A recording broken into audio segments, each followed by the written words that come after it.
Jedan od mojih prvih videa na srpskom jeziku jeste video o drugoj sezoni IDJ Showa, gde sam u previše minuta pričao o tome koliko je očigledno ta sezona bila nameštena. Reakcije na taj video su bile dobre, s obzirom da je dosta ljudi reklo da sam u tom videu izneo ideje, stavove koje je većina mislila, ali nije imala mogućnost i platformu da kažu to. Također, dosta nezaposlenih ljudi na Twitteru je pokralo ideje tog videa, mada i mnogih drugih mojih videa. Tako da, ako se već kradu ideje, mogao bih da pričam o stvarima koje jesu iole bitne. Sad, za koga su te ideje bitne, osim za mene, to još treba da saznam tačno, ali nema veze. Kao što rekoh, u tom mom prvom videu o IDJ Showu pričao sam o tome kako je očigledno sezona bila nameštena za Đanu da pobjedi. Ali nije imalo ni smisla s obzirom na ostale takmičare iz top 12. U razgovoru sa određenim takmičarom ili takmičarkom iz druge sezone, saznao sam da su svi takmičari gledali taj video i da je većina stvari bila tačna, to jest moje pretpostavke da su bile tačne. Te i da su oni mislili da sam ja neko iz produkcije, pošto sam znao određene stvari o sezoni. Pretpostavljam da te neke stvari su vezane za samu produkciju, to jest za samu prirodu reality takmičenja. Da takmičenje u stvari nije takmičenje, već više dogovor produkcije kojih par osoba će gurati da pobjedi, kako će manipulisati gledaoce da navijaju za tih par osoba i kakve trikove će koristiti za tu manipulaciju. Sada je počela treća sezona IDJ Showa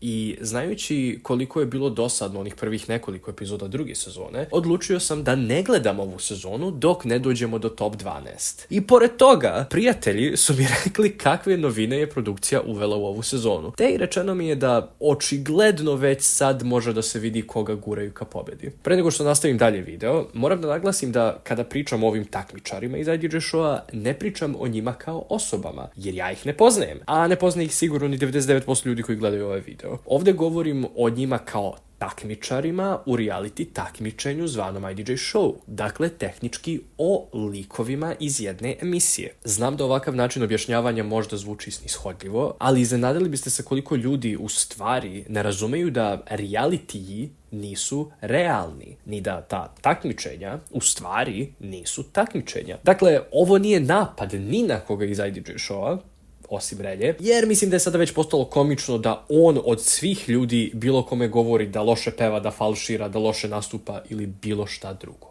Zašto kažem da je IDJ Show scam?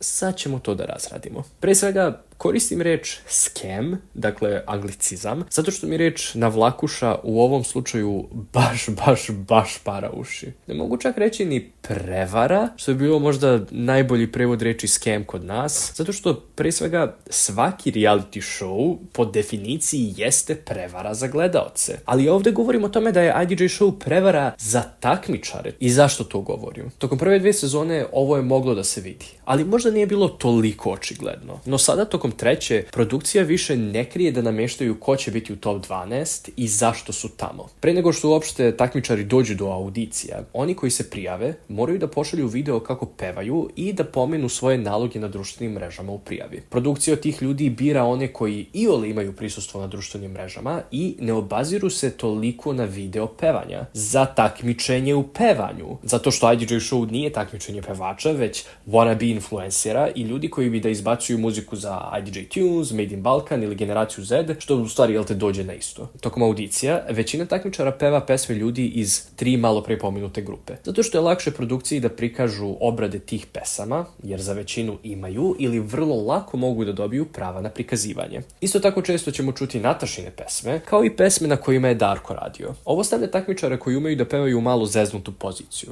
zato što nemaju veliki broj pesama koji bi mogli da pevaju. I zato smo prošle sezone barem jednom nedeljno slušali nekoga kako peva Editine pesme, na primjer. Sad, naravno, vi ćete sigurno se pitati, ali šta se desi sa ljudima koji pevaju neke eto tako pesme za koje IDJ Show teže može da dobije prava za emitovanje? Pa, šta se desi? Njihova audicija ne bude prikazana ili bude prikazan samo mali deo nje, te samim tim smanjuje se mogućnost prolaska tih takmičara u top 12.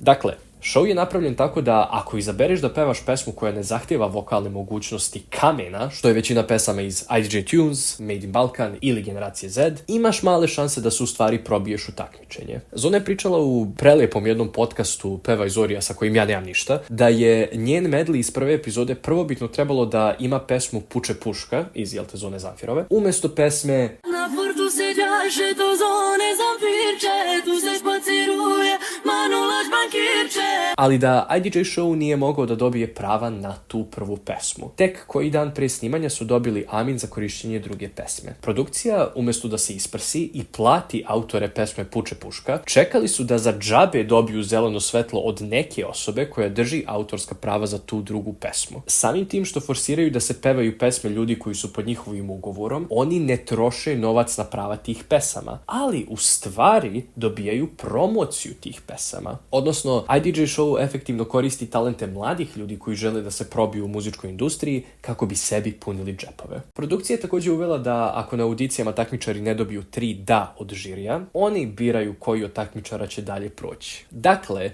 produkcija otvoreno nam govori da nije bitan talenat nekoga, već to kako produkcija može da iskoristi takmičare za ovu sezonu. E sad, to možemo opravdati činjenicom da produkcija želi da ispriča dobru priču tokom naredne sezone, dakle da se postaraju da top 12 ima dobru dinamiku i da stvarno postoji takmičenje između njih. Sve u svrhu dobro predstavljene priče kako je neko pobedio. Ali znamo da nije tako, jer smo gledali drugu sezonu, kada se činilo da smo gledali fiktivnu priču neke devojke kako za svoju mamu pobeđuje zlu ledenu kraljicu iz Makedonije, dok joj u svemu tome pomažu 2 momka sa sela. Što kao, molim, ja stvarno ne volim da koristim ovu narednu riječ koju ću iskoristiti na način na koji ću da iskoristim, ali jel oni misle da smo mi retardirani? IDJ Show očigledno potencira da im ciljna publika budu osnovci i srednjoškolci, ali oni čak i njihovu inteligenciju vređaju onim što prikazuju. Za sada je očigledno da u 3. sezoni guraju jednu devojku koja ima vokalne sposobnosti Taylor Swift, u smislu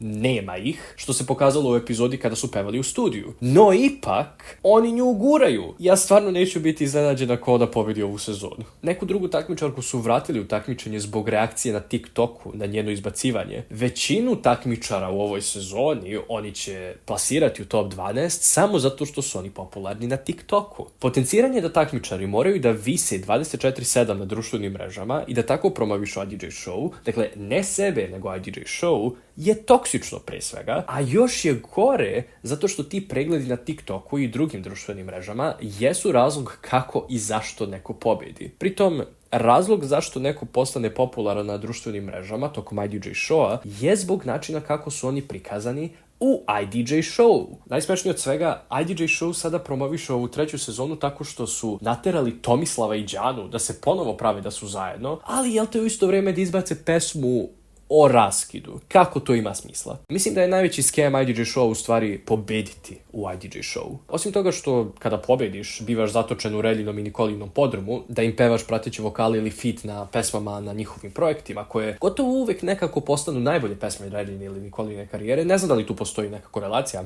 Također, novčanu nagradu koju dobiješ možeš da koristiš samo za svoju dalju karijeru. I sad gdje ovdje nastaje problem? Pa dragi moji, ti kada potpišeš ugovor za IDJ Show, pogotovo jel te ako pobediš, možeš da radiš samo sa ljudima iz IDJ Tunesa i njihovih partnera. Dakle, oni tebi navedu da pevaš njihove pesme kako bi ih promovisao, zatim oni zarade na tebi na ovaj ili na ovaj način i onda kada pobediš, oni tebi daju određenu sumu novca koju onda ti možeš njima da daš kako bi ti pravili pesme. Iskreno govna od ljudi, ali moram da ih poštujem jer je ovo savršen biznis model. Ako pogledamo takmičare iz prve i druge sezone, da vidimo ko je od njih ostao u muzici i ostavio neki trag. Amna, da, okej, logično, ali ona nije uradila ništa specijalno sa svojom karijerom, evo, 2,5 godine nakon pobjede. Iz te prve sezone, ja bih rekao da je jedino Mahrina uspjela nešto da uradi i da ima hit sa pesmom Ljubila, koju su posle replicirali za Đaninu pesmu Alarmantno.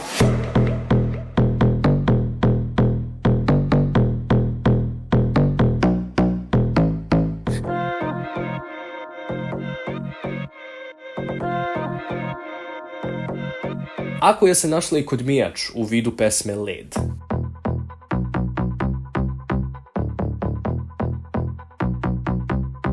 Natalie Balmik se takmičila na Dori ove godine, ali nije ništa uradila tamo, ali barem eto nešto radi. Recimo da je Anastasija Spasevska imala koliko toliko popularnu pesmu Tvoja Nina, ali nije ni ona bila toliko u mainstreamu koliko i pesma Ljubila. Odnosno, osim pesme Ljubila, nijedna druga pesma nije došla do mainstreama dovoljno dugo da se tu zadrži i ostavi nekakav trag na našu muzičku scenu. Takmičari druge sezone su još gori po pitanju ovoga. Pobednica druge sezone je objavila isti broj solo pesama kao i 9. plasirani Aleksa. Ja bih čak rekao da je Aleksa bolje prošao od nje, s obzirom da je on objavio EP sa pesmama na kojima je radio i koje zajedno imaju smisla. Čovjek ima oformljenu viziju sebe kao umetnika, što ne možemo da kažemo za Đanu kada pogledamo njenu diskografiju do sada. Oko trećina takmičara druge sezone još uvijek nije objavila ni jednu pesmu nakon IDJ Showa, iako su neki najavljivali pesme mesecima, a od ostalih koji jesu objavili pesme, ni jedna nije učinila ništa do toga da je bila popularna tog dana kada je izašla ili možda te nedelje kada je izašla, ako i toliko.